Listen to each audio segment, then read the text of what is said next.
Di tengah kekayaan sejarah dan warisan budaya yang membentang sepanjang peradaban manusia, dunia tengah menjadi salah satu pusat kebangkitan peradaban awal. Disinilah, di antara sungai-sungai besar dan tanah yang subur, lahirnya kota-kota besar dan kerajaan megah yang membentuk fondasi bagi kemajuan dan perkembangan manusia. Peradaban-peradaban ini, dengan kebijaksanaan, seni, dan inovasi teknologi mereka, tidak hanya membentuk jalur sejarah mereka sendiri, tapi juga mempengaruhi dunia hingga saat ini. Dalam video ini, kita akan menjelajahi masa-masa awal peradaban dunia tengah, dari kebesaran Mesopotamia hingga keagungan Persia. Kita akan menyelami rahasia dan keajaiban yang menyertai kelahiran kota-kota besar, penemuan tulisan, dan perkembangan agama, serta kepercayaan yang telah bertahan selama ribuan tahun.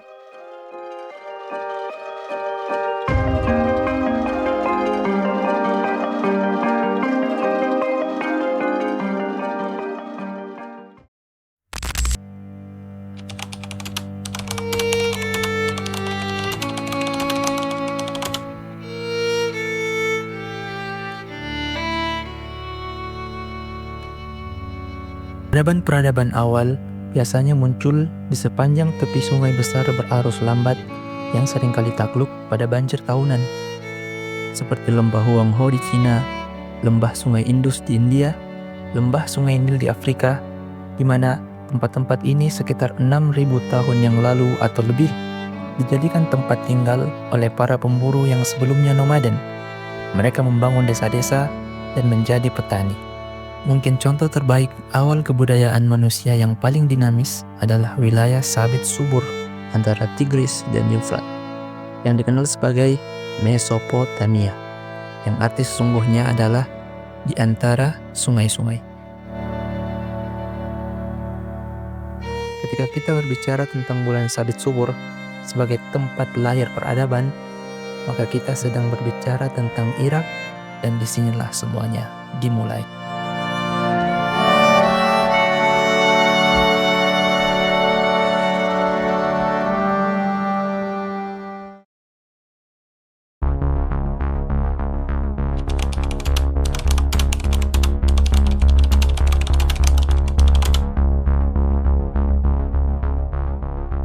Ada satu aspek kunci geografis Mesopotamia yang membedakannya dari tempat-tempat persemaian budaya awal lainnya.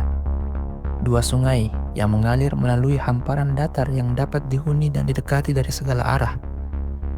Geografinya tidak memberikan pertahanan alami kepada orang-orang yang hidup di sekitarnya, tidak seperti sungai Nil misalnya, yang diapit oleh rawa-rawa pada sisi timurnya, Sahara yang tak dapat dihuni di sisi baratnya, dan oleh tebing-tebing terjal di ujung atasnya. Hal ini menjadikan Mesir kala itu tidak terlalu banyak berinteraksi dengan budaya-budaya lain. Tidak begitu dengan Mesopotamia. Di sini, sejak dini, ada sebuah pola yang diulang berkali-kali selama 1000 tahun lebih. Sebuah alur hidup yang kompleks antara perantau dan penduduk kota, yang terus menumbuhkan imperium yang lebih besar. Pola itu seperti ini. Petani yang menetap akan membangun sistem irigasi, membentuk desa dan kota-kota yang makmur. Beberapa orang yang kuat dan tangguh, atau beberapa imam yang terorganisasi dengan baik, ataupun gabungan antara keduanya, akan memegang kendali atas sejumlah pusat kota ini. Selanjutnya membentuk sebuah unit tatanan politik yang lebih besar seperti kerajaan atau kekaisaran. Kemudian sebuah suku nomaden yang keras akan datang, menaklukkan raja saat itu, menjarah semua harta, dan memperluas kerajaan mereka. Akhirnya, nomaden yang keras itu akan menjadi lembut, mencintai kemewahan, persis seperti jenis orang yang telah mereka taklukkan, di mana pada titik itu, suku nomad keras lainnya akan datang, mengalahkan mereka, dan mengambil alih kerajaan mereka. Penaklukan, konsolidasi, ekspansi, degenerasi, polanya. Pola ini telah dikodifikasikan pada abad ke-14 oleh sejarawan muslim termasyhur Ibnu Khaldun, didasarkan pada pengamatannya atas dunia tempat dia tinggal. Ibnu Khaldun merasa bahwa dalam pola ini dia telah menemukan denyut yang mendasari sejarah. Pada waktu yang bersamaan, proses ini terjadi di lebih dari satu tempat, satu kerajaan berkembang di sini, yang lain tumbuh di sana. Kedua kerajaan meluas sampai mereka bertemu, melawan satu sama lain. Pihak yang menang akan membentuk sebuah kekaisaran baru yang lebih besar.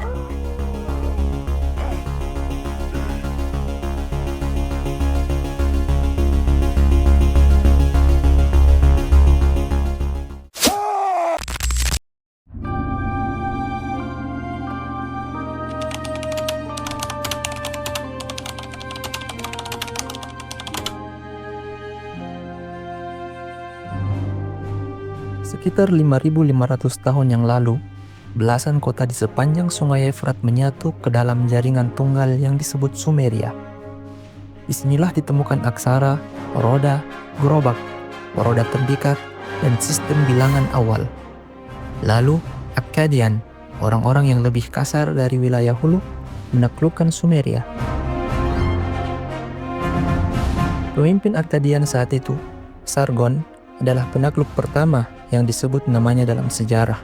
Sosok yang kejam dalam segala hal dan seorang lelaki yang menempa dirinya sendiri karena dia berawal sebagai pria lemah dan tidak dikenal, tetapi meninggalkan catatan tentang perbuatannya dalam bentuk dokumen tanah liat yang dicap dengan tulisan kuno berbentuk baji yang pada dasarnya berkata, "Yang satu ini bangkit dan aku memukulnya, yang itu bangkit dan aku memukulnya." Pada saatnya, sebuah gelombang baru nomaden kasar dari dataran tinggi turun dan menaklukkan Akkad. Lalu mereka ditaklukkan lagi oleh orang lain, orang Gutian, Kassib, Hurrian, hingga Amori. Pola itu terus berulang. Orang Amori mencatat momen penting dalam siklus ini ketika mereka membangun kota Babel yang terkenal, dan dari ibu kota ini merintahlah kekaisaran Babilonia yang pertama.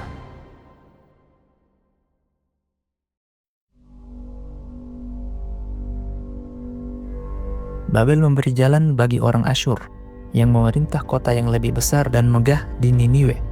Sekarang kita kenal dengan kota Mosul di Irak. Kerajaan mereka membentang dari Irak hingga Mesir.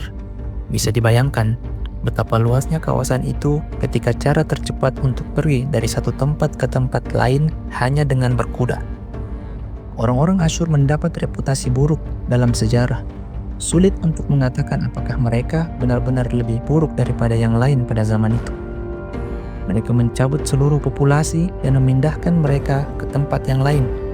Berdasarkan teori bahwa orang yang telah kehilangan kampung halaman mereka dan tinggal di antara orang-orang asing akan terputus dari sumber daya yang mereka sudah kenali, kebingungan, dan tidak tertarik untuk menyusun pemberontakan. Cara itu kadang berhasil, tetapi tidak selamanya. Orang-orang Asyur pada akhirnya dikalahkan oleh salah satu bangsa yang mereka tundukkan, yaitu Kasdim. Kasdim membangun kembali Babel dan meraih tempat terhormat dalam sejarah atas prestasi intelektual mereka dalam astronomi, kedokteran, dan matematika. Mereka menggunakan sistem basis 12, duodesimal, bukan sistem basis 10, dan merupakan perintis dalam pengukuran dan pembagian waktu. Itulah sebabnya mengapa tahun mempunyai 12 bulan, jam memiliki 60 menit, dan menit memiliki 60 detik. Mereka adalah perencana kota dan arsitek yang benar-benar mumpuni. Seorang Raja Kasdimlah yang membangun Taman Gantung Babel, yang disebut sebagai salah satu di antara 7 keajaiban dunia kuno. Tetapi orang Kasdim mengikuti strategi Asyur, mencabut seluruh populasi dalam upaya memecah belah dan menguasai mereka. Raja mereka, Nebukadnezar, adalah orang yang pertama kali menghancurkan Yerusalem dan menyeret bangsa Ibrani ke dalam penawanan. Belshazzar, seorang Raja Kasdim di Babel, yang sedang berpesta di istananya pada malam hari, melihat tangan tanpa tubuh menulis di dindingnya dengan huruf-huruf dari api. Bertuliskan, Mene Mene Tekel Uparsin. Para penjilat di sekitarnya tidak dapat menyimpulkan makna dari kata-kata ini, selain karena mereka mabuk buta, juga karena kata-kata itu tertulis dalam bahasa yang aneh, bahasa Aram sepertinya. Mereka mendatangkan tawanan Ibrani bernama Daniel. yang mengatakan kata-kata itu berarti, masa pemerintahanmu takkan lama lagi. Kamu telah diperiksa dan didapati bersalah. Kerajaanmu akan terbagi-bagi. Setidaknya demikianlah cerita perjanjian lama dalam kitab Daniel. Balthazar hampir tidak punya waktu untuk merenungkan pesan misteri ini sebelum akhirnya menjadi kenyataan. Pertumpahan darah yang secara tiba-tiba terjadi di Babel oleh gerombolan penjahat baru dari dataran tinggi, yaitu aliansi Persia dan Medes. Kedua suku bangsa Indo-Eropa ini mengakhiri Babilonia kedua dan menggantinya dengan Kekaisaran Persia.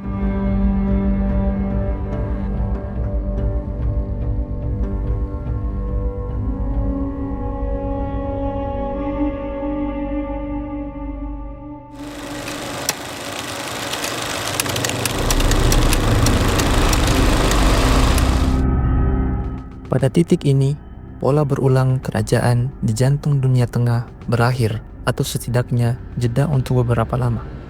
Sebabnya, saat Persia masuk, tidak banyak yang tersisa untuk ditaklukkan.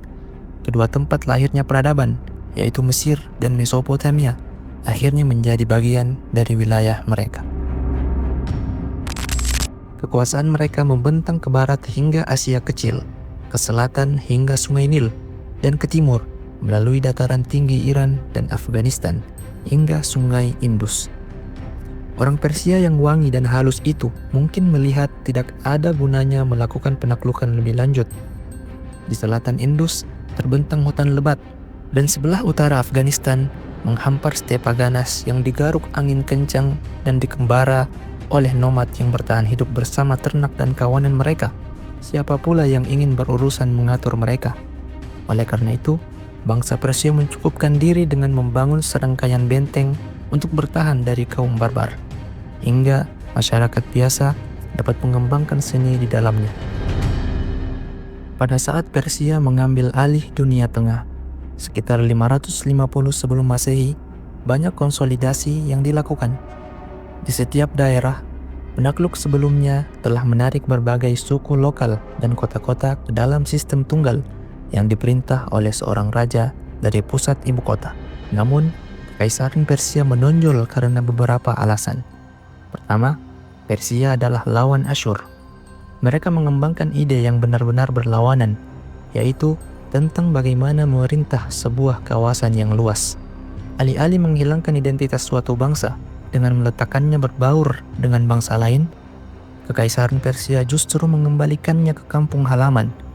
Mereka membebaskan bangsa Ibrani dari penawanan dan membantu mereka kembali ke Kanaan. Kaisar Persia menjalankan strategi multikultural, beragam bangsa dalam satu tenda besar. Mereka mengendalikan wilayah yang luar biasa luas itu dengan membiarkan semua kelompok yang berbeda menjalani hidup sendiri-sendiri menurut cara dan adat istiadat mereka di bawah kekuasaan pemimpin mereka sendiri, asalkan mereka membayar pajak dan tunduk pada beberapa mandat dan aturan kaisar.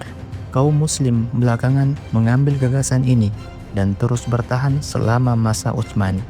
Kedua, Persia melihat komunikasi adalah kunci untuk menyatukan mereka. Dengan demikian, dapat mengendalikan wilayah mereka. Maka ditulislah seperangkat undang-undang pajak dan diterbitkan juga mata uang tunggal untuk wilayah mereka. Mata uang sebagai media komunikasi dalam bisnis. Kekaisaran Persia membangun jaringan jalan yang luar biasa dan bertabur hostel untuk memudahkan perjalanan. Mereka juga mengembangkan sistem pos yang efisien, versi awal dari Pony Express. Kutipan yang sering kita lihat terkait dengan US Postal Service, tak salju, tak hujan, tak panas, tak gelap malam, akan menghalangi kurir ini untuk segera menyelesaikan tujuan yang ditugaskan kepada mereka. Persia juga mempekerjakan banyak penerjemah. Para penerjemah memungkinkan kaisar untuk menyiarkan deskripsi tertulis tentang kemegahan dan kebesaran mereka dalam berbagai bahasa, sehingga seluruh rakyat bisa mengagumi mereka. Darius the Great, kaisar Persia yang membawa Persia berada di puncak kejayaannya, memerintahkan agar kisah hidupnya dipahatkan di atas batu pada sebuah tempat yang disebut Behistun.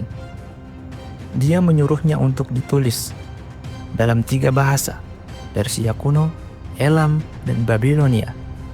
15.000 karakter ditujukan untuk berbagai perbuatan dan penaklukan oleh Darius, memerinci para pemberontak yang telah mencoba dan gagal untuk menggulingkannya, serta hukuman yang ia jatuhkan kepada mereka.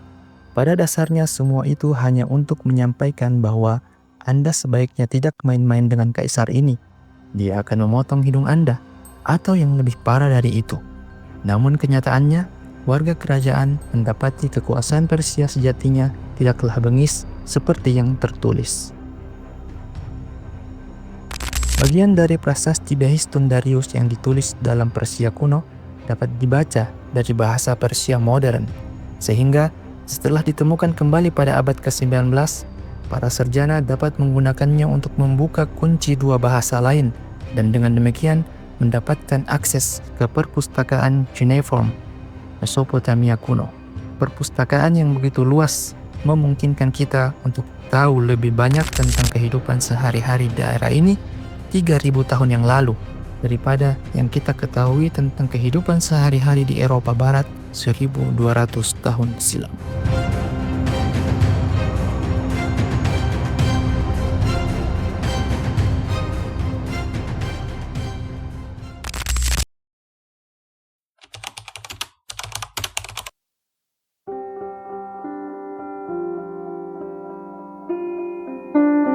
Agama menyebar di dunia Persia.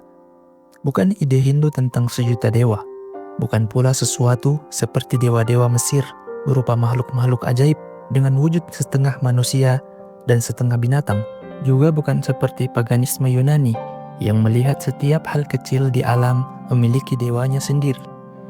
Dewa yang berbentuk seperti manusia dan memiliki kelemahan manusia. Tidak sama sekali. Dalam semesta Persia, Zoroastrianisme memegang posisi paling tinggi. Zarathustra hidup sekitar 1000 tahun sebelum Kristus. Mungkin lebih awal atau mungkin lebih belakangan. Tidak ada yang benar-benar tahu. Dia berasal dari Iran Utara atau mungkin utara Afghanistan atau mungkin di suatu tempat di sebelah timurnya. Tidak ada yang benar-benar tahu juga. Zarathustra tak pernah mengklaim menjadi seorang nabi atau penyalur energi ilahi, apalagi Tuhan atau dewa. Dia menganggap dirinya seorang filsuf dan pencari, tetapi para pengikutnya menganggap dia orang suci. Zarathustra mengajarkan bahwa alam semesta dibagi antara gelap dan terang, antara kebaikan dan kejahatan, antara kebenaran dan kepalsuan, antara hidup dan mati. Alam semesta dibagi ke dalam kubu-kubu yang bertentangan sejak saat penciptaan, terkunci dalam pertarungan sejak saat itu, dan akan bertahan demikian sampai akhir zaman. Manusia, kata Zarathustra, mengandung kedua prinsip ini di dalam diri mereka. Mereka bebas memilih apakah akan mengambil cara ini atau yang itu. Dengan memilih yang baik, manusia menambah kekuatan pada cahaya dan kehidupan. Dengan memilih yang jahat, mereka memberi kekuatan kepada kegelapan dan kematian. Zarathustra melihat drama alam semesta memberi kekuatan kepada 2 dewa, bukan 1, bukan ribuan, tapi 2. Ahura Mazda mewujudkan prinsip yang baik, Ahriman prinsip yang jahat. Api berperan sebagai representasi ikon Ahura Mazda yang mendorong sebagian orang untuk menggolongkan Zoroastrian sebagai penyembah api. Tapi apa yang mereka sembah bukanlah api, melainkan Ahura Mazda. Zarathustra berbicara tentang kehidupan setelah mati, tetapi menyatakan bahwa orang yang baik pergi ke sana bukan sebagai imbalan atas kebaikan, melainkan sebagai konsekuensi dari telah memilih arah itu. Kadang-kadang Zarathustra atau setidaknya para pengikutnya menyebut Ahura Mazda Tuhan yang maha bijaksana dan berbicara seolah-olah dia benar-benar mencipta seluruh alam semesta dan seolah-olah dialah yang telah membagi semua ciptaan menjadi 2 aspek yang berlawanan tak lama setelah penciptaan.